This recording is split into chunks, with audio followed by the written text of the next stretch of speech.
अकीले committee की एक फरमाइश थी, मैं वो बात बयान कर दूं। बेटियां रब की मर्जी से होती हैं, बेटियां किसकी मर्जी से? जोर से रब की मर्जी पैदा होती है तो मरता है आदमी, और जब बेटी जवान हो जाती है तो फिर झोली फैला के कहता अल्लाह मेरी बच्ची को सलामत रखना। क्यों? कहता है कि जिस बेटे पे मैंने 10 लाख नहीं 50 करोड़ लगा दिए, वो बेटा मेरा इतना ख्याल नहीं रखता जितनी फाकों में पली हुई बेटियां ख्याल रखा करती हैं। बाद में बेटियों के लिए लंबी उम्र की दुआएं मांगते हैं, बाद में लंबी उम्र की दुआएं मांगते हैं। अल्लाह ने आज बेटी दी है ना, तो सुनो, बेटे की पैदाइश पे इतना छोटा लड्डू और बेटी की पैदाइश पे इतना बड़ा लड्डू। जी माशाअल्लाह, बड़ा लड्डू बांटेंगे इंशाअल्लाह।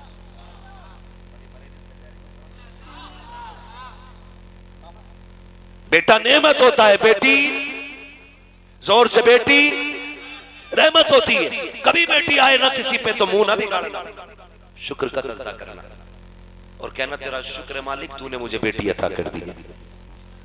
अल्लाह जब किसी से राजी होता है ना, अल्लाह जब किसी से राजी होता है तो मेहमान भेजता है, और जब किसी को राजी करना चाहता है तो बेटी अता फरमा देता है, बेटी अता फरमा देता है। रब ने एक बंदे को ना 6 बेटियां 5 बेटियां अता फरमाई, 6 बेटियां होंगी। कितनी? जोर से कितनी बेटियां? और जोर से कितनी बेटियां? 6 बेटियां अता की। 7वीं मर्तबा बीवी उम्मीद से हुई, शौहर ने बीवी का गिरबान पकड़ लिया और कहने लगा सुन, इस बार अगर बेटी आ गई तो बच्ची को कत्ल कर दूंगा और तुझे घर से निकाल दूंगा। तो मां होती है ना, मां बेकरार हो गई। उसने कहा मालिक बात मेरी होती तो बर्दाश्त कर लेती, मैं तो जिंदगी धक्के खा के भी गुजार लूंगी, लेकिन ये जो है ना बात बेटी की आ गई है, और इसने कहा अगर बेटी आ गई तो कत्ल कर दूंगा। तो उसने कहा था ए मेरे परवरदिगार, अगर मेरी बेटी का गला घोटा गया मांगू कैसे बर्दाश्त करूंगी, बेटी कत्ल की गई परवरदिगार तो मेरा दिल कैसे बर्दाश्त करेगा। बच्ची ने, औरत ने ये कहा और रोना शुरू कर दिया। कहती है मेरे परवरदिगार करम कर देना, मेरे मालिक मैं तेरे फैसलों पर राजी हूँ। तूने एक बेटी दी मैंने झोली फैला के ली, दूसरी बेटी दी मैंने झोली फिर खोल दी, तू बेटी पे बेटी देता रहा, मैं तेरी नेमतों को संभालती रही। ए मेरे परवरदिगार इन रहमतों को तूने दिया है, मुझे कोई शिकवा नहीं है। अगर 7वीं भी बेटी दे देगा मुझे कोई एतराज नहीं है, लेकिन मेरे परवरदिगार मेरे शौहर का दिमाग खराब हो गया है। उसने ये कहा है अगर 7वीं बेटी पैदा हो गई तो बच्ची को कत्ल कर देगा, मुझे घर से निकाल देगा। ए मेरे मालिक या तो 7वां बेटा अता कर दे और या फिर मेरे शौहर का दिमाग ठीक कर दे। ये कहते कहते उसने रोना शुरू किया, वो भी सो जाती है, शौहर भी बिस्तर पे लेटा हुआ है। अचानक ख्वाब नजर आता है, मैदान महशर लगा है, लोगों के अमल तो ले जा रहे हैं, गुनाहगारों को जहन्नम में भेजा जा रहा है, नेकों को जन्नत में भेजा जा रहा है। ये क्या देखता है, मेरे भी अमल तो ले गए हैं, गुनाह ज्यादा निकल आए हैं। हुक्म होता है फरिश्तों इसे जहन्नम की तरफ लेकर के चले जाओ। कहता जब फरिश्ते मुझे लेकर के चले गए, मुझको दरवाजे पर लेकर के आए, वो कहता जब पहले दरवाजे पे लाए गए क्या देखता हूँ, दरवाजे पे मेरी पहली बेटी खड़ी है, हाथ का इशारा करके कहती है मालिक मैं इसे दोज़ख में नहीं जाने दूंगी, इसलिए कि ये मुझे पालता रहा है, ये मेरा बाप है। फरिश्तों ने पहले दरवाजे से हटाया, दूसरे दरवाजे पे लेकर के जाते हैं। मैंने दूसरे दरवाजे पे देखा मेरी दूसरी बेटी हाथ लगा के खड़ी हो जाती है, मालिक मैं नहीं जाने दूंगी। फरिश्तों ने उस दरवाजे से हटाया, तीसरे दरवाजे पे लेकर के चले गए, उस पे तीसरी बेटी का, चौथे दरवाजे पे गए, चौथे दरवाजे पे चौथी बेटी, 5वें दरवाजे पे 5वीं बेटी।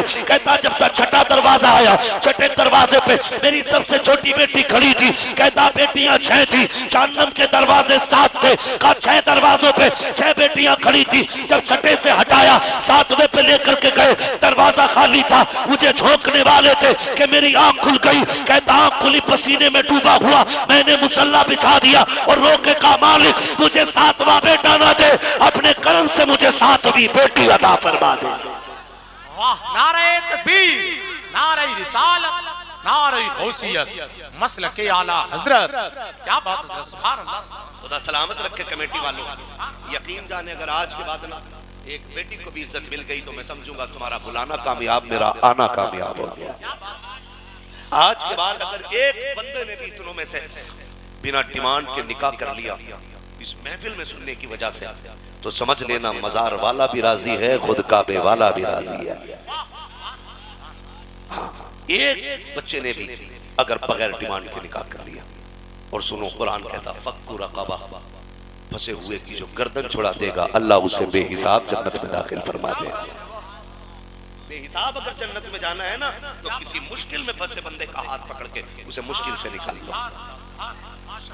करेंगे इंशाअल्लाह, वादा करते हैं इंशाअल्लाह। अल्लाह साहिब मजार के सदके में सबकी बेटियों को इज्जतें अता फरमा दे।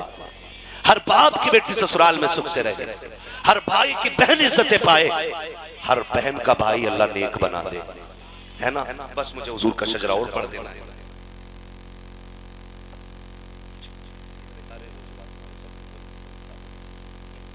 कोशिश करेंगे ना इंशाअल्लाह। अल्लाह सलामत रखे। और आपसे मेरी एक आखिरी गुजारिश, खुदा तौफीक दे तो चेहरे हुजूर की सुन्नत के मुताबिक सजा दे। कैसे? हुजूर की सुन्नत के मुताबिक। मरना है ना, मरना है ना, उन्हें भी मरना जो हर जुमे सुन्नत के बालों को छील के नाली में बहा देते हैं, और उन्हें भी मरना है कि जो सुन्नत को सीने पे सजा के सोया करते हैं। मरना सभी को है। बहनों जवानों से मैं हाथ नहीं उठवाऊंगा, उठवाता भी नहीं, क्यों मैं जानता हूं ये फैसले मदीने से होते हैं। हुजूर जिसे पसंद कर लेते हैं उसका चेहरा अपने चेहरे की तरह करा देते हैं। याद रखो, हम 1,00,000 बार कहें ना हुजूर मेरे, तो क्या होता है? वो एक बार ये कह देना ये मेरा है तो बेड़ा पार हो जाएगा इंशाअल्लाह। वो कहा था क्या बात को मैं सच्चे किए जाऊंगा, तुम हंस के कहे जाओ दीवाना है दीवाना। मैं होश और हवास अपने इस बात पे खो बैठा, तुमने जो कहा हंसकर आया मेरा दीवाना, है ना जी। तो अगर हुजूर एक बार अपना कह दे तो बेड़ा पार हो जाएगा। नौजवानों कोशिश ये करें कि चेहरे सुन्नत के मुताबिक सजाएंगे इंशाअल्लाह, सजाएंगे इंशाअल्लाह।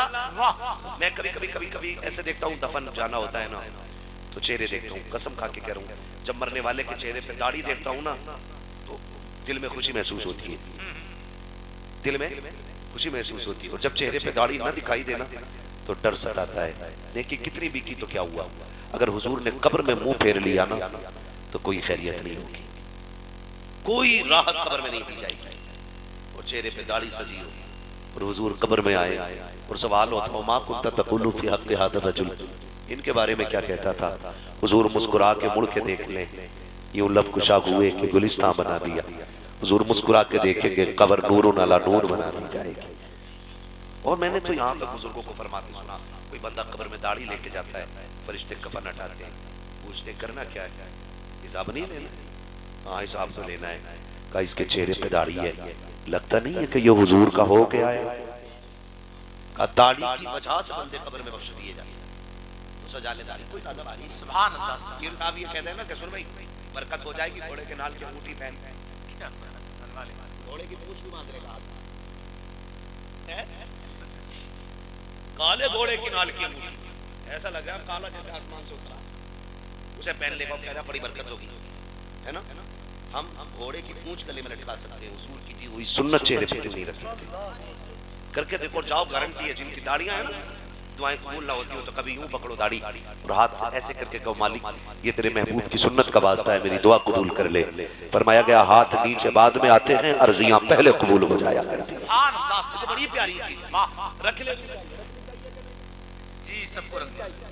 और मैं कहता हूँ नौजवान रिश्ते से पहले रख लो जी, बहुत अच्छी नसीहत।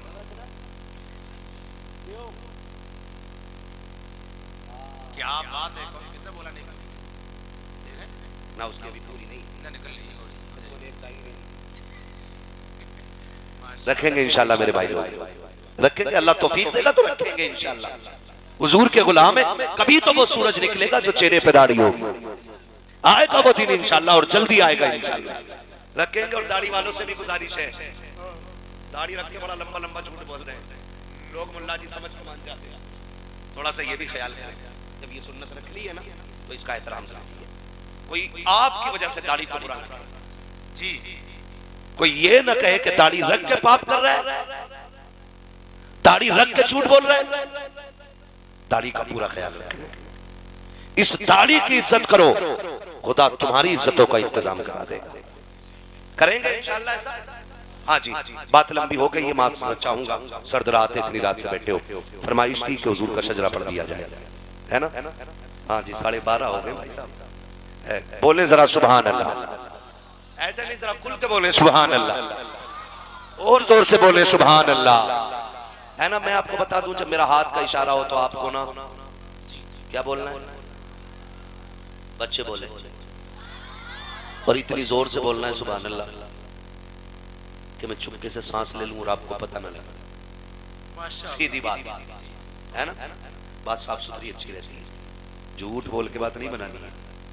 अल्लाह राजी होगा तो आपको नेकी मिलेगी और कर्म करेगा तो हमें भी थोड़ी बहुत मिल जाएगी, ठीक है ना। फिर कितनी जोर से बोलेंगे, बोले सुभान अल्लाह। हाय हाय हाय हाय, ऐसा लग रहा है महफिल शुरू हो रही है। जब दिल महफिलों में लगने लगे तो समझ लेना कि करम हुजूर का मदीने से होने लगा है, हुजूर की तवज्जो हो गई है। बोलो जरा खुल के बेटे सुभान अल्लाह, और जोर से बोलो सुभान अल्लाह। क्या बात है, जो बाहर खड़े हैं ना, ये जलसे में होंगे, कोई बात नहीं, आप जहां हो सारे जलसे में हो, जहां से मर्जी करे वहां से सुभान अल्लाह कह दो। हम तो कभी जलसे में सोने वालों को भी नहीं उठाते, इसलिए नहीं उठाते कि जब जलसों में नींद आ जाए और नींद में ख्वाब आए तो फिर ख्वाब में हुजूर ही आया करते हैं। ये जलसों की बरकत होती है, जलसों की बरकत होती है। अब जरा बोलो सुभान अल्लाह। कमेटी वाले हैं, तुम्हें ज्यादा जोर से सुभान अल्लाह बोलना चाहिए था। क्यों? क्योंकि आपकी फरमाइश पूरी कर है ना, आपकी फरमाइश पूरी कर रहा हूं, बोले जरा खुल के सुभान अल्लाह। और जोर से, आदम के बेटे शीश। डेढ़ घंटा हो गया, कहे तो मैं शजरा भी ना पढ़ा, किसी को इतना नचा हो कि दम निकल जाए। हाँ हाँ, तो नहीं, 1.5 घंटा हो चुका है, अब घड़ी देख लीजिएगा, थक गए तो फिर एक दिन में मार दोगे, कल भी तो कहीं जाना है। मैं 1 घंटा बोलता हूँ, उससे ज्यादा मेरी बात सुन ले, मेरी बात सुन ले, मेरी बात सुन ले कि 1.5 घंटा हो चुका है, ठीक है भैया, और रोज बोलना है। मैं आपकी बात जरूर मान लेता, अगर है तुम एक काम करो, कल से मेरे घर के काम करने लगो, मैं यहीं जान दे देता हूँ। आज तक लोगों ने गुलाम मुहीउद्दीन सुभानी के दरवाजे का चक्कर नहीं लगाया, कारी रजीउल्लाह मिंबर पे इंतकाल कर गए, कौन गया उनके घर पूछने के लिए? भाई वक्ती तौर के जज्बे होते हैं, बस अल्लाह करे कि ये मोहब्बतें सलामत रहें और बातों पे अमल हो जाए, ठीक है ना। कोशिश करें कि जितनी बातें हो गई हैं इस पे अमल किया जाएगा इंशाअल्लाह। अब मैं आपकी एक फरमाइश और पूरी कर रहा हूँ, मैं हुजूर का शजरा सुना दे रहा हूँ, अगर आप साथ हैं और सहमत हैं तो, वरना कोई मसला नहीं है, जबरदस्ती नहीं करूंगा मैं किसी के साथ। सुनना चाहते तो बोले सुभान अल्लाह। भैया रोज मोबाइल में देखा, आज मोबाइल लगा के मुंह पे ऐसे करते, आज तो सामने से सुनो, हमारे बच्चे आए थे, अल्लाह उन्हें लंबी उम्र दे, कमरे में आके बोले आज सामने से सुनना है। हाँ, बड़े बूढ़े आदमी थे, अल्लाह उनकी उम्र लंबी फरमाए, और जितने मेरे भाई यहाँ बैठे हैं हुजूर की मोहब्बत में, है ना, किसके नाम पे? साहिब सरकार के नाम पे। मुल्क जब से आजाद हमने सिर्फ गुंबद ही बनाए, हमने सिर्फ मज़ारों पर टाइल्स लगाई है, एक अपना कॉलेज, अपना स्कूल ऐसा ना बना सके जिसमें हमारी बेटियां इज्जत से तालीम हासिल कर ले। रोना इस बात का, अल्लाह टके दे देना चंद तो सबसे पहले शोरूम खोलना है, और थोड़ा सा पैसा मिल गया तो भट्टा लगा, और थोड़ा सा पैसा मिल गया तो मैरिज हॉल बना दिया। किसी पैसे वाले मुसलमान को ये ख्याल नहीं आता कि एक स्कूल बनाते हैं जिससे कौम के मुस्तकबिल के फैसले होने शुरू हो जाए। आज कौन नहीं रो रहा है, बताइए कौन नहीं रो रहा है? हमें लोगों के आगे नाक रगड़नी पड़ती है, ट्यूशन के नाम पे बेटियों की इज्जतें लूटी जा रही हैं, हमें पैसे भी देने पड़ते हैं, इज्जत भी देनी पड़ती है, तब मिलती है, लेकिन हमारे मजार की चमक में कमी नहीं आनी चाहिए। पत्थर हमें वहां वाला लाके लगाना, मकराना वाला, गारंटी है मेरी, अगर मजार वाला जन्नती है ना तो उसे तेरे संगे मरमर की जरूरत नहीं, वो अपनी कब्र में जन्नत के मजे ले रहा होता है। और अगर वो पापी या गुनाहगार है तो लाख टाइल्स लगा ले, उसके रुतबे बुलंद नहीं होने, ये ख्याल रखिए। और मैं साफ बात जानता हूं, यही मसला के आला हजरत है कि जब मजार पे एक चादर पहले से हो ना तो फिर दूसरी उस वक्त तक ना डाली जाए जब तक पहली वाली बोसीदा या फट ना जाए। लेकिन मना कौन करे, दुकान इससे चल रही है। हाँ, कमरे बड़े पड़े हैं, जाके मुजाफिरों को देखो, कमरों के अंदर चादरें फुल रखी हुई हैं। आपसे बस इतनी गुजारिश करना चाहता हूँ, आप अगर किसी मजार पे जाने का इरादा करें, आप चादर अगर मजार के लिए ना खरीदें, पहले से वहां रखी है, एक जोड़ा गर्म खरीद लीजिएगा और लेकर के साहिब मजार के कदमों पे जाना, कहना बाबा जी ये तेरी तरफ से बेवा के लिए खरीदा है, ये तेरी तरफ से यतीम बच्ची के लिए खरीदा है। उस सूट को जाकर के गरीब को पहना दे, खुदा की कसम, जैसे कि वो कपड़ा तेरा कोई बेवा की बेटी ये यतीम बच्ची पहनेगी, मजार वाला भी राजी हो जाएगा, मदीने वाला भी राजी। हमें ये काम करना चाहिए। आज हम दर बदर भटक रहे हैं, लेकिन हमारे तमाशों में कभी नहीं आ रही। गलत कह रहा हूं मैं? आज भी कंडीशन है, सिग्नल पे खड़े हो जाओ 5 मिनट तो नकाब पहन के बेटियां गोद में बच्चे लेके आज शीशा बजा देती हैं। सवाल ये नहीं कि उसे देना कितना है, ख्याल ये आता है कि उम्मती हुजूर की है और भीख सिग्नल पे मांग रही। सच्ची बात यह है, अगर हमने वक्त पे सिर्फ ज़कात दे दी होती ना, तो आज कोई बेटी रोड पे खड़े होकर के भीख नहीं मांगती। ये कड़वी सच्चाई आपसे बयान करूं, अल्लाह करे ये बातें जहन में उतर जाए। हमारे का मतलब ये होना चाहिए कि मजार से जमीन के ऊपर वालों को भी फैज मिले और नीचे वालों को भी फैज मिलता है। ये मतलब मजार का होना चाहिए, ये नहीं मजार बन गया तो नाचने का अड्डा बना लिया, मजार बन गया तो खुल के गुनाह किया जाएगा, मजार बन गया तो अच्छो चाहे करेंगे। मजार का मतलब ये नहीं होता है। आपकी इस बस्ती के अंदर स्कूल में पढ़ते नहीं बच्चे, पढ़ते कि नहीं भाई? हाँ ना में जवाब दे दें, पढ़ते हैं कि नहीं? आप जिस जगह से भी आप आए होंगे, आपकी बस्ती में बच्चे पढ़ते होंगे, सारे ही अमीर तो नहीं होंगे ना। और जहन का ताल्लुक अमीरी और गरीबी से नहीं। कभी अमीर का बच्चा बुद्धू हो जाता है, गरीब का बच्चा माइंडेड होता है। ऐसा हो सकता है कि नहीं भाई? आप देखिए, आपसे एक गुजारिश और है कमेटी वालों, आपकी बस्ती का जब कोई भी साल के लास्ट में रिजल्ट आया करे, आप अपने पूरी बस्ती के बच्चों का रिजल्ट चेक करें, तो उसमें सबसे टॉप बच्चा आए पूरी बस्ती के अंदर जिसके सबसे ज्यादा नंबर हो, उसको आप एक मेंबर सजाइए, एक स्टेज लगाइए, उसके लिए एक इनाम का इंतजाम कीजिए, बस्ती में ऐलान कर दीजिए ये बच्चा सबसे ज्यादा नंबर लेकर के आया है, इसको गाँव की जानिब से एक पेन दिया जा रहा है, एक गिलास दिया जा रहा है, एक कप ही खाली दे दे। सवाल ये नहीं है कि आप कितना कीमती तोहफा दे रखे हैं, सवाल ये है कि आप उसको इज्जतें दे रखे हैं। अगर आप अच्छे नंबर लाने वाले के साथ इस तरह की इज्जत अफजाई के काम करेंगे, आज मेरा बेटा मेहनत कर रहा है, कल इसी मैदान में आपका बेटा भी मेहनत करता नजर आएगा। लेकिन हम ये करते ही नहीं। अरे आपके उरस जो है ना, टक्कर का लाना, तस्लीम आरिफ को लाने, मुकाबले में फना को लाना, बड़े खतरनाक उसका जवाब होते हैं। ये थोड़ी देर की जहरी अय्याशी के लिए हमने नेकियां भी आग लगा दी और दौलत में भी आग लगा दी। जिंदगी बड़ी मुख्तसर है, नाज़िर भाई ने कहा बड़ी मुख्तसर जिंदगी है। 60-70 साल उम्र में जितने चाहो खुल के गुनाह कर लो, आखिर मौत आनी है, आखिर मौत आनी है।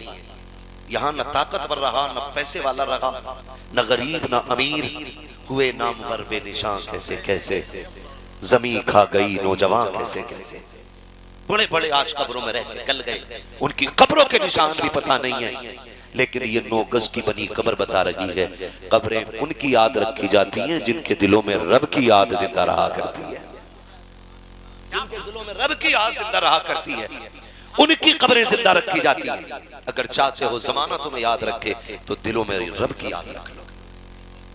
गुनाह बड़ा आसान है, इतना आसान है गुनाह कि आपके तकिए तक गुनाह गया है, और नेक छोटी सी नेकी के लिए भी मेहनत करनी पड़ेगी। आप ये गौर करें जो मैं कह रहा हूँ, थके तो नहीं है? बच्चे भी मेरी बात जरा गौर से सुने, मैं आपके बराबर हूं, मैं बड़ा नहीं हूं, आपके बराबर हूं, आप मेरे बराबर हो। मेरी बात गौर से सुनिएगा, गुनाह तकिए तक आ गया, नेकी के लिए थोड़ी मेहनत करनी पड़ेगी। एक बटन दबाने की देर है, गुनाह शुरू है, और एक नेकी के लिए आपको जतन करना पड़ेगा। क्यों?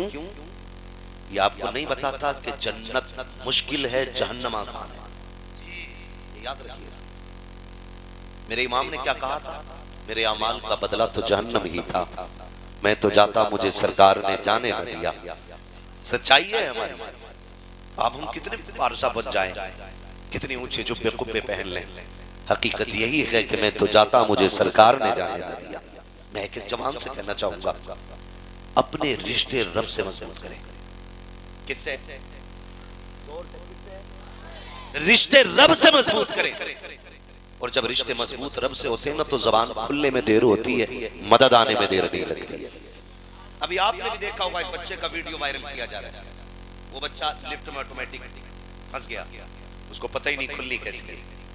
तो उसने लिफ्ट के अंदर, छोटा सा बच्चा है 5-6 साल का, वो कह रहा है अल्लाह मैं मुश्किल में आ गया हूं, मुझे इस परेशानी से निकाल दे, मैं डर रहा हूं। उसने इतना कहा, खुद ब खुद दरवाजे खुल गए। मैं कहता हूं अगर बच्चे ऐसे कहते हैं खुदा दरवाजे खोल देता है, 6 फीट का बंदा आंसू बहाए और खुदा ना दे, ऐसा हो ही नहीं सकता है। मसला तो यह है कि हमें मांगने ही नहीं आया, हमें मांगना ही नहीं आया। मांगने वाले पूछो कैसे होते हैं? मांगने वाले ऐसे होते हैं कि मांगने वाला भी गरीब नवाज है और देने वाला भी गरीब नवाज है। वो मांगता रब से है, देता क्या बात बंदों को है। और याद रखिएगा, जरूरी नहीं कि दे वो जिसके खजाने भरे। अल्लाह ताला का मालिक कौन है? को पास कुछ रखते नहीं, दो जहां की नेमतें हैं उनके खाली हाथ में आज दुनिया अजमेर वाले बाबा की खैरात करती है। हिंदू, सिख, ईसाई जिस मजहब का चला जाए, खाली जो भी जाता है झोली भर के आता। और जबकि अपने उस गरीब नवाज का मामला क्या था? एक दिन आपके साहबजादे मदरसे से पढ़ के आ रहे हैं, बेहोश हुए, गिर गए। जैसे बेहोश होके गिरे ना, लोगों ने पूछ लिया शहजादे क्या हुआ, कैसे बेहोश हो गए थे? आंख खुली, फरमाने लगे कि आज 3 दिन का फाका था, घर में कुछ खाने को नहीं था, कमजोरी की वजह से ना चक्कर आ गया। लोगों ने इतना सुना, चीखें निकल गई, हम पेट भर के खाएं, अली के घर वाले भूखे रह गए। हमारे दस्तरखान पे तरह तरह की नेमतें और खातून जन्नत के बेटे 3 दिन के फाके से। लोगों ने अपने घर के दरवाजे खोले और जितना जिसके घर में रखा था सारा ला करके अजमेर वाले बाबा के मकान की चौखट के बाहर रख दिया। सरकार गरीब नवाज बाहर तशरीफ लाने लगे, दरवाजा खोला तो सामने जहां तक नजर जा रही है नेमतों के ढेर लगे हुए हैं। आपने गुस्से में पूछा ये क्या मामला है? कहा हुजूर माफी दे दी जाए, हमें पता नहीं था ज़हरा के लालों के घर 3 दिन का फाका है, हम तो बेफिक्र रहते थे, हमें क्या पता आपके घर में इतने दिन का फाका है। सरकार गरीब नवाज ने फरमाया तुम्हें किसने बताया कि मेरे घर के अंदर 3 दिन का फाका है? आज आपका बेटा मदरसे से आ रहा था, बेहोश होकर गिर गया, हमने जब बेहोशी की वजह पूछी उसने 3 दिन का फाका बताया।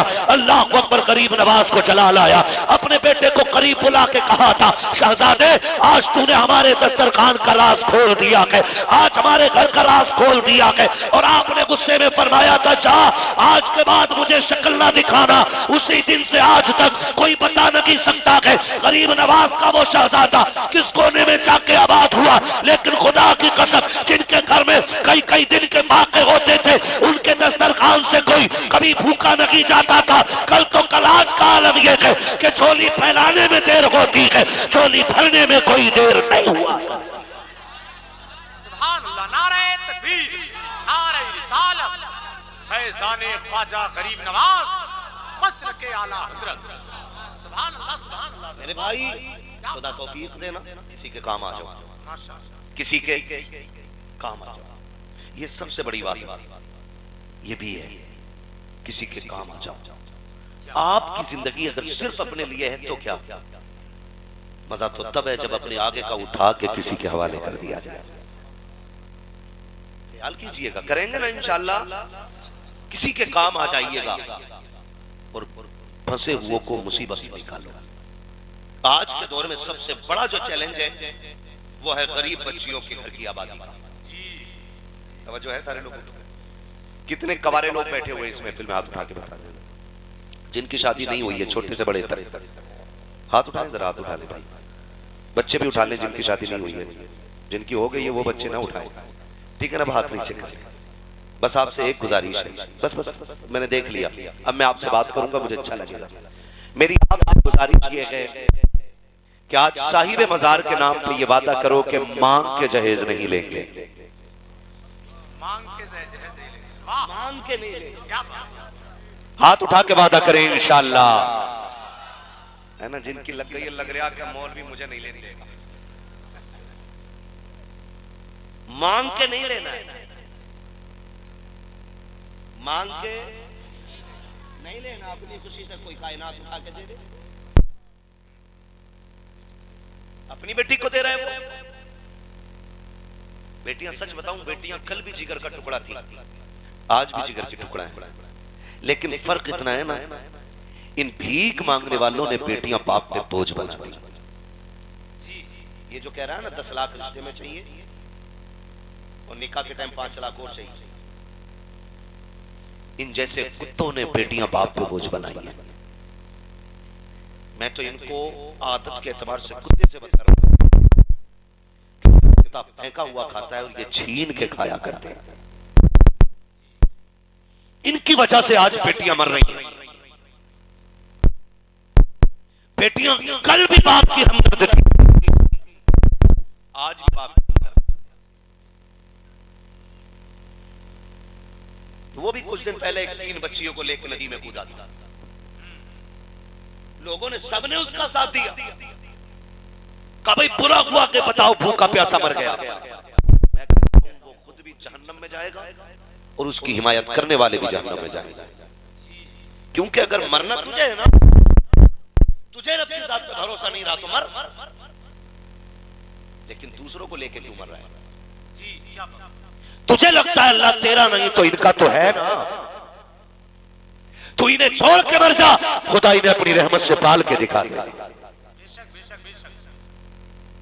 आए दिन ये तमाशे हो रहे हैं, कोई बच्ची को ट्रेन के आगे धकेल दे रहा है, कोई बच्ची को गला काट दे रहा है, कोई बच्ची को मार दे रहा है। होते कौन हो तुम मारने वाले बेटियों को? जब तुम जिंदगी दे नहीं सकते तो तुम्हें लेने का भी कोई हक नहीं। ये याद रखिएगा मेरी बात। मैं यहां मजहब की बात नहीं कर रहा हूं, मैं यहां इंसानियत की बात कर रहा हूं।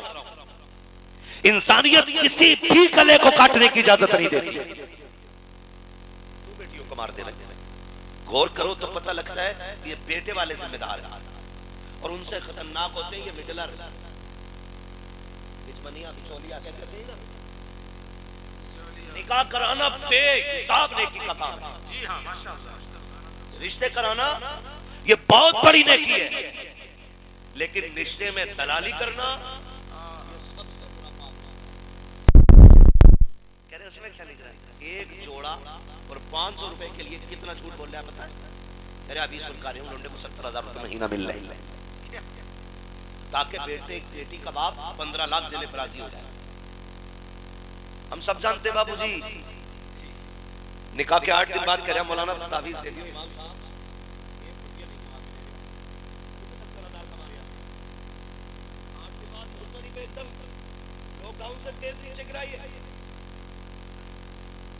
कंडीशन है। जब रिश्ते बताए जाते हैं कि 15 लाख मिलेंगे, 16 लाख मिलेंगे, ये कह करके बेटों को फंसाया जाता है, कुछ पैसे बता करके बेटियों को फंसा दिया जाता है, और जब रिश्ते में लेन देन बराबर नहीं होता है तो उन बेटियों को या तो ताने सुनने मिलते हैं या गालियां सुनने मिलती है। अब तो यहां तक हो जाती है कि बाज बेटियों को तलाक भी हो जाया करती है। आपको क्या लगता है आप 500 रुपए लेकर एक जोड़ा लेकर घर चैन से सो जाएंगे? याद रखिएगा, अगर किसी बेटे की हाय तुझे लग गई, याद रखना न जमीन पर चैन से सो पाएगा, न जमीन के अंदर चैन से सो पाएगा। बात जितनी को इतनी बताया करो ताकि बेटी वाले भी सुकून से रहा करें और बेटे वाले भी आराम से जिंदगी गुजारना चाहिए। ये भी कीजिएगा।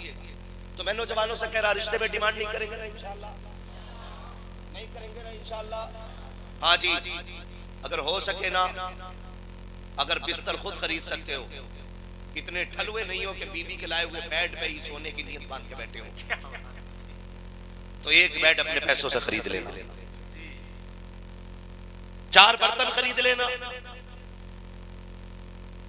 अपने पैसों से। एक नई ना खरीद सके तो सेकंड हैंड फटफटिया खरीद लेना। लेकिन क्या बात। नजरिए देखो, अब्बा एक ही कुर्सी को प्लास्टिक को तार से बांध बांध के चीर कि नहीं ले लेके ना लौटा जवान हो गया, उसे भी तो मिलने वाली है कुर्सी। हाँ, एक जगह जाके बैठे ना तो उसने पाया फट गया, चार पाई का पाया समझते हैं क्या बोलते हैं? भाई उसने बोतल में फांस रखा, बोतल पैक। मैं उसको देखने लगा, क्या देख, मैंने जो उसे दाल में फिट करा या फिट करके रखवाया। अरे नहीं नहीं, हमने इसको ऐसे, मैंने दूसरी चारपाई ले लेकिन मैं अब शादी के 12 दिन रह गए पूरे 12 दिन रह गए। अल्लाह क्या बात, जहेज लेने के चक्कर में क्यों? खैरियत है ना आप लोग? हम इसलिए जहेज के इंतजार में चारपाई नहीं खरीदते, 6 महीने काट लेते। अब्बा कुर्सी नहीं ला रहा, एक मोटरसाइकिल का पिंचर पे पिंचर जुड़वाया जा रहा है कि सुपर मिलने वाली है। कंडीशन है हमारी। अल्लाह तौफीक दे आपको, 4 बर्तन खुद खरीद, 1 बिस्तर खरीद ले और गरीब की बेटी को अपने घर की इज्जत बना।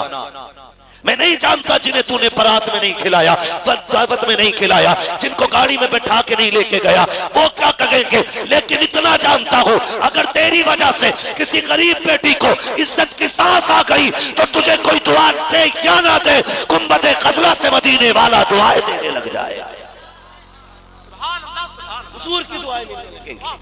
काम ऐसे करो, आज बेटियां बोझ हो गई हैं, आज बेटियां बोझ हो गई हैं, तो इतना आसान कर दो निकाह के बेटियां फख्र से कहें कि रब ने हमें हुजूर की उम्मत पैदा कर दिया है।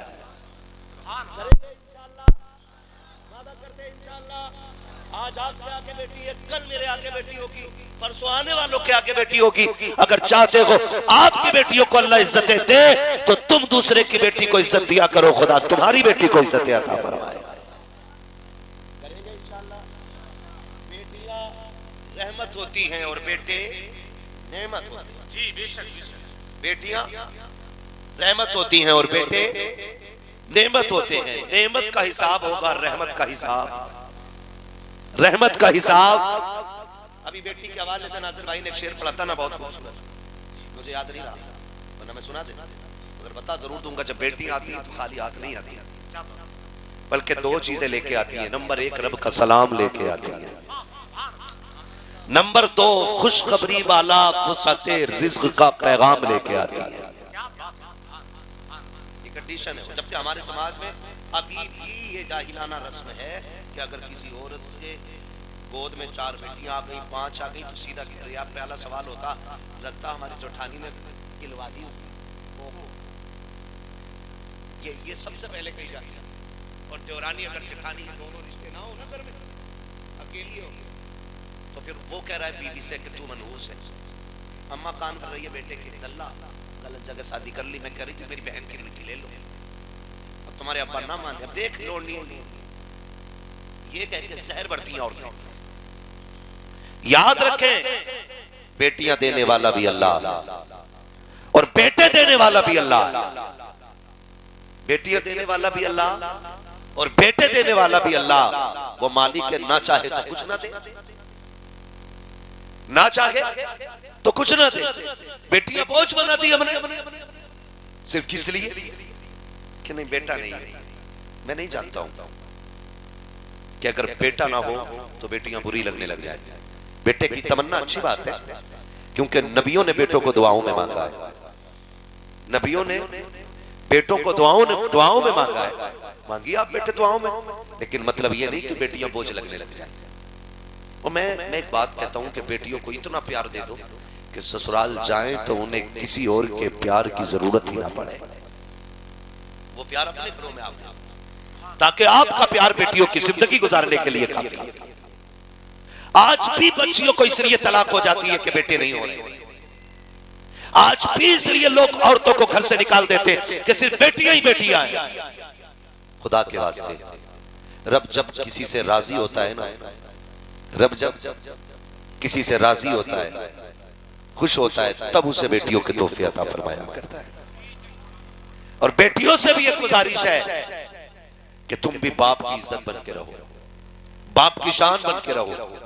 होटल की एक दावत पे इज्जत का सौदा न करना, लाख तो लाख के जेवर के लिए इज्जत न बेचना। तेरी इज्जत इतनी कीमती है कि जमीन और आसमान की सारी दौलत एक पल्ले में रखी जाए और किसी बेटी की इज्जत दूसरे पल्ले में रखी जाए, पूरी दुनिया की दौलत एक बेटी की इज्जत की बराबरी नहीं कर सकती। लेकिन फैशन तो हम ही ने बना दिया, तो बेटियों को क्या बुरा लगा? हमें ये तो शिकायत है कि अय्याशी आम हो गई, हमें यह भी शिकायत है कि गुनाह बढ़ रहे हैं, लेकिन ये किसी को शिकायत नहीं कि मेरी बेटी पर्दे में नहीं है। ये कोई नहीं सोच रहा है कि मेरी बेटी पर्दे में क्यों नहीं, ये ख्याल क्यों नहीं आता है कि हमारी बेटी हया के साथ क्यों नहीं। अगर हर शख्स अपनी बेटी को ऐसी जिंदगी दे दे जो खातून जन्नत की जिंदगी है, फिर खुदा की कसम जिना के दरवाजों पे हमेशा के लिए ताले लग जाएगा। पहले हम अपनी बच्चियों का हिसाब रखें। आम सा ऐलान कर रहा, कह रहा कहां गई है बेटी के फ्रेंड के यहाँ गई, फ्रेंड आम हो गया, किसी की बाइक को। अभी पिछले दिन एक खबर शाये हुई थी कि एक साहब की बीवी किसी के साथ भाग गई। अब उनसे पूछा गया भागी कैसे, का एग्जाम देने जाती थी, वो भैया भैया करती थी, वो भैया ही लेके भाग गया। अखबारों में मौजूद हो गई है भैया।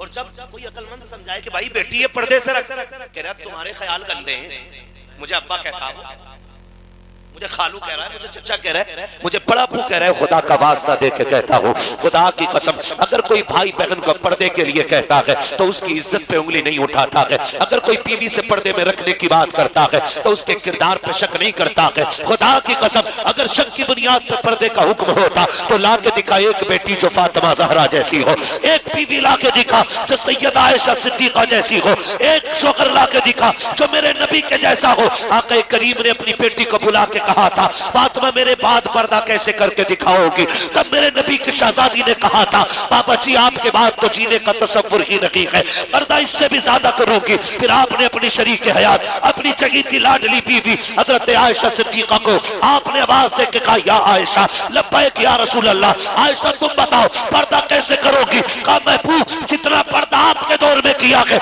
इससे ज्यादा पर्दा मैं आपके बात करके दिखाऊंगी। तारीख गवाह है हजरत आयशा सिद्दीका ने पर्दे की वो मिसाल कायम की है, आज तक मिसाल नहीं मिलती है। तारीख गवाह है हजरत आयशा सिद्दीका हुजूर के विसाल के बाद कभी धूप में नहीं आती थी। किसी ने कहा था आयशा क्यों नहीं धूप में आती हो? का पर्दा करती हो? क्या हुक्म बदल गया है? धूप से किसका पर्दा? का पर्दा धूप से नहीं, मैं उस सूरत से पर्दा करती हूँ कि जिस पे गैर की नजर पड़ जाती है। बता अगर नबी की बीवी का पर्दा ऐसा है तो तेरी मेरी बेटी को पर्दा कैसा करना चाहिए?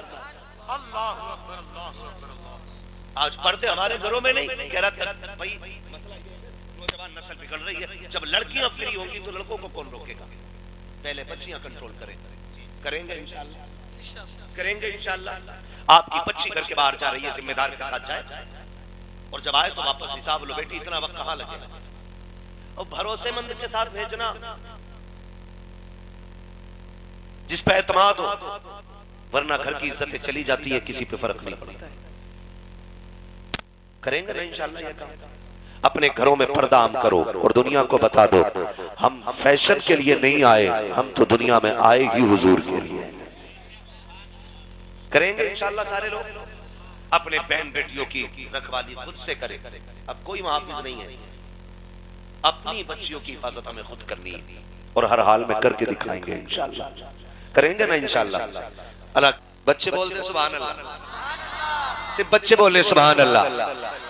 यकीन करें बड़े बड़ों, अगर तुम सब भी उठ के चले जाओ मैं खाली बच्चों में तकलीफ कर जाऊंगा, क्योंकि मेरा नजरिया ये रहता है ना, सबसे बड़ा सितम होता है बच्चों का, बड़ा सितम होता है। महफिल शुरू होती है तो सबसे पहले महफिल में कौन आते हैं?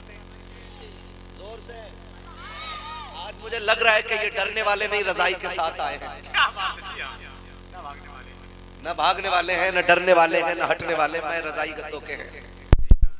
अल्लाह सलामत रखे। खैरियत है ना?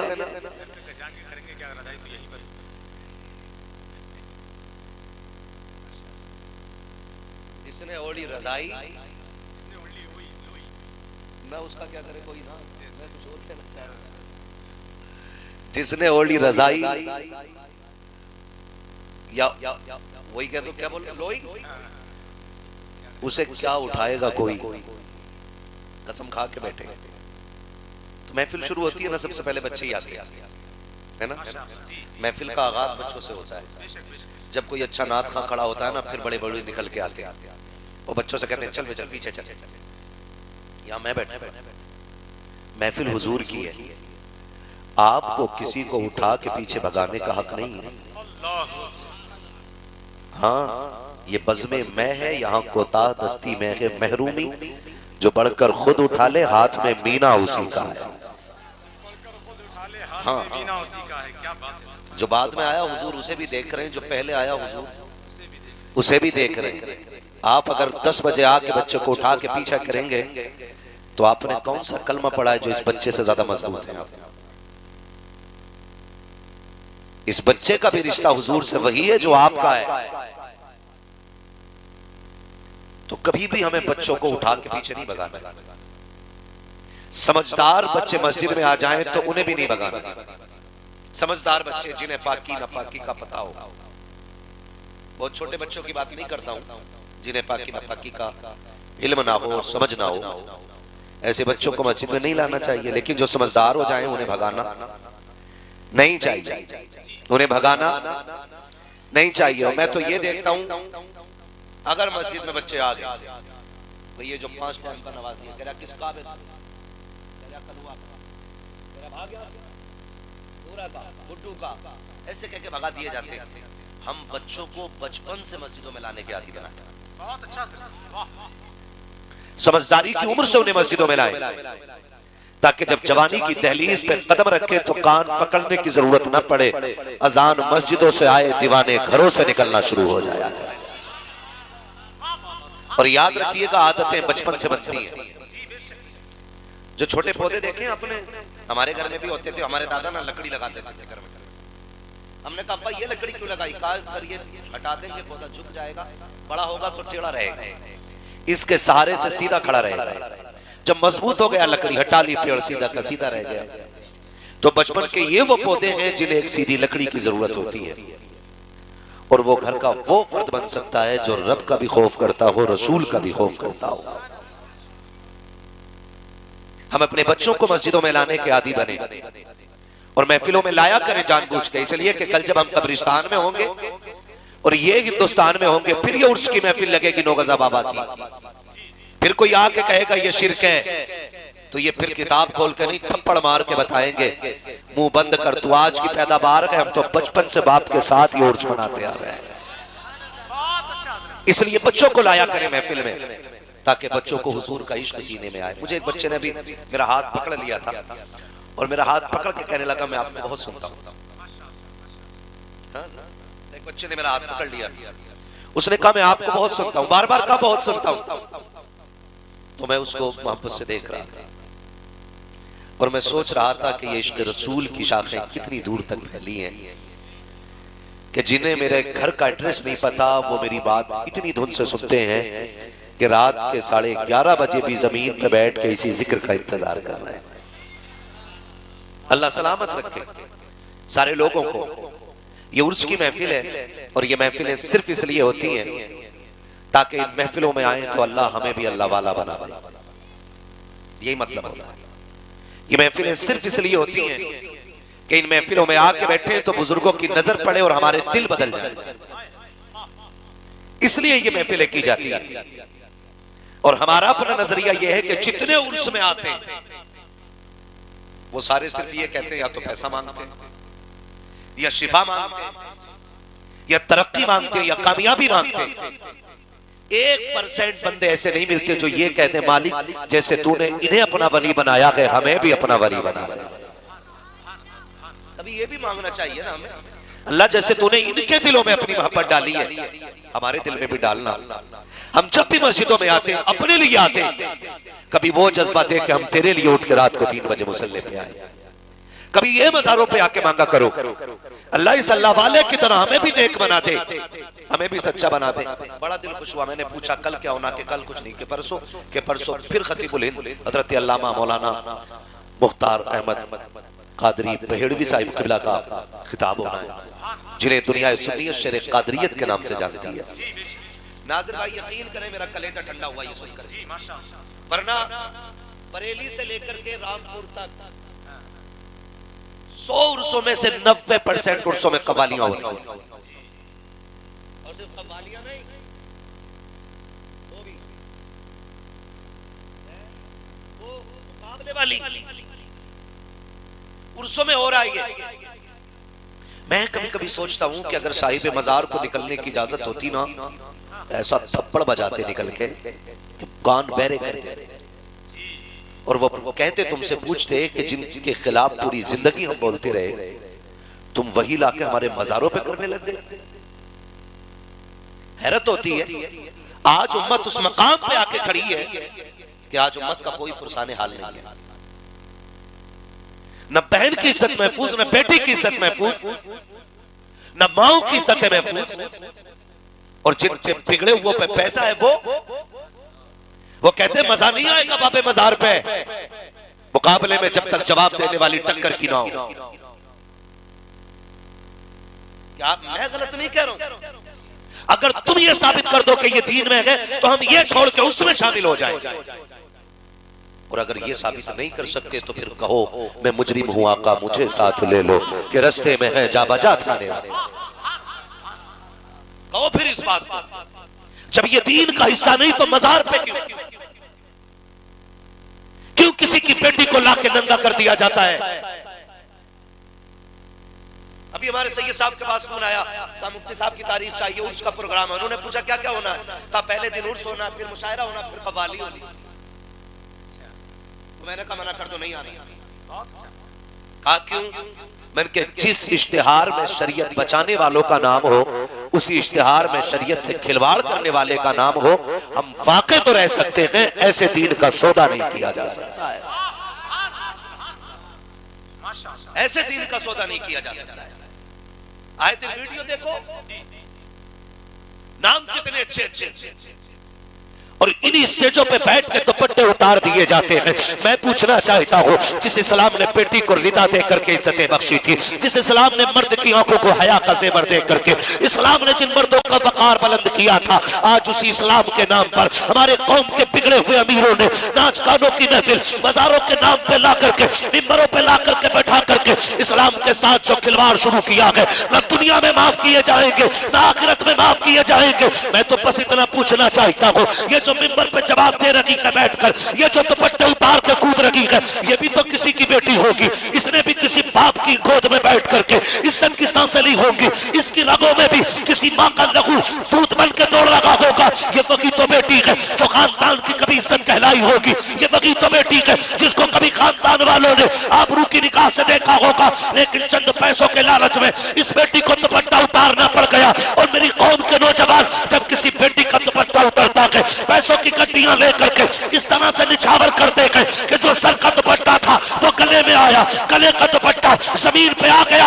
याद रखिएगा, अगर तुम किसी की बेटी का तमाशा देखोगे, अल्लाह उस वक्त तक मौत नहीं देगा जब तक तुम जिल्लतों का चेहरा अपनी आंखों से नहीं देखे। अल्लाह अल्लाह अल्लाह, नारे तकबीर, नारे रिसालत, नारे गौसियत, मसलके आला हजरत और से नौगजी पीर बाबा, नारे तकबीर।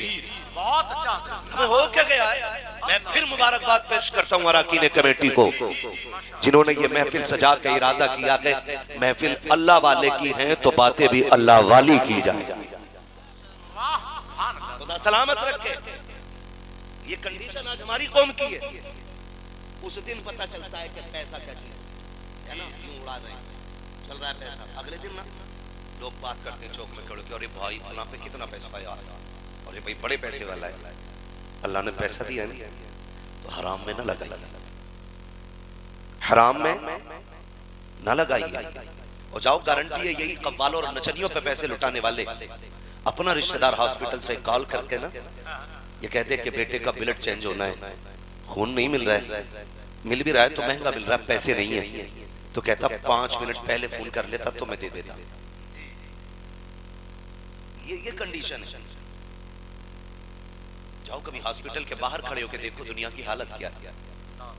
1.5 रुपए की टेबलेट के लिए मरीज तड़प रहे हैं, 1.5 रुपए की टेबलेट के लिए कि एक दर्द की गोली मिल जाती तो चैन से सो जाते। उनके पास एक दर्द की गोली लेने के लिए पैसे नहीं। अल्लाह ने दौलत दी है ना, तो कभी जेब में डाल 1500 रुपए, चक्कर लगा हॉस्पिटल का, देख कितने गरीबों को पैसे ना मिलने की वजह से बेड नहीं मिल रहा है। हाँ, जमीन पे पड़े हो, ट्रिप लग रही है, जा किसी गरीब के 5 दिन के बेड का खर्चा उठा। गारंटी है मेरी, तू मर के कब्र में बाद में पहुंचेगा, मदीने वाला तेरी कब्र को रोशन करने पहले आ जाएगा। करो ना, कभी किसी का दर्द बांटो, कभी किसी का दुख बांटो, कभी किसी मुश्किल में फंसे हुए इंसान का हाथ पकड़ के उसे मुश्किल से बाहर निकाल, फिर देख कयामत में कितने मजे आएंगे। फिर देखो कयामत में कितने मजे आएंगे। आज हमारी कौम की कंडीशन ये है कि फैशन की दुकानें फुल मिलेंगी, होटल फुल मिलेंगे, और जाकर के देख लो कपड़ों की दुकानों पे भीड़ है, लेकिन स्कूल में हम जीरो खड़े नजर आ रहे हैं। तालीम में हम पैदल, बुरा ना मानिएगा, एक वर्दी पहन के होमगार्ड आ जाए ना सारे काम, क्यों उन्हें अपना हक ही नहीं मालूम, कभी पढ़े ही नहीं। जो काम 2 बातों से हो सकता था उसके लिए 10,000 देने पड़ते। किस बुनियाद पर? जहालत की बुनियाद पर। कमेटी वाले हैं आप? कितने कमेटी वाले जरा हाथ उठा के बता दें मुझे। सुभान अल्लाह, क्या बात है, हाथ उठा लें जरा, कमेटी वाले हाथ उठा दें माशाअल्लाह। आपसे मेरी एक गुजारिश है, आपसे मेरी एक गुजारिश है, ये कमेटी सिर्फ जलसे की नहीं, क्या नाम है बस्ती का? सिमरा। ये कमेटी सिर्फ जलसे की नहीं रहनी चाहिए, ये हुजूर की उम्मत की कमेटी बना देना, हुजूर की उम्मत की कमेटी बना देना। करना क्या है? करना सिर्फ इतना है, जैसे आपने उर्स के लिए मेहनत की है ना, अगर आपको पता चल जाए कोई बेवा की बेटी है, उम्र बढ़ रही है, गुर्बत की वजह से कोई हाथ पकड़ने तैयार नहीं, तो जैसे एक मेहनत आपने इस जलसे के लिए की है, एक मेहनत करके उस गरीब का घर आबाद करा देना। और ये इतने अच्छे लोग हैं ना, ये इतने अच्छे लोग हैं, उम्मीद करता हूं किसी बेवा के लिए अगर इनके दरवाजे पे जाओगे तो इंशाल्लाह मना नहीं करेंगे। साथ दोगे आप लोग इंशाल्लाह? क्या बात है, अल्लाह सलामत रखे। साहिब मज़ार के नाम पे आप ये काम कीजिए।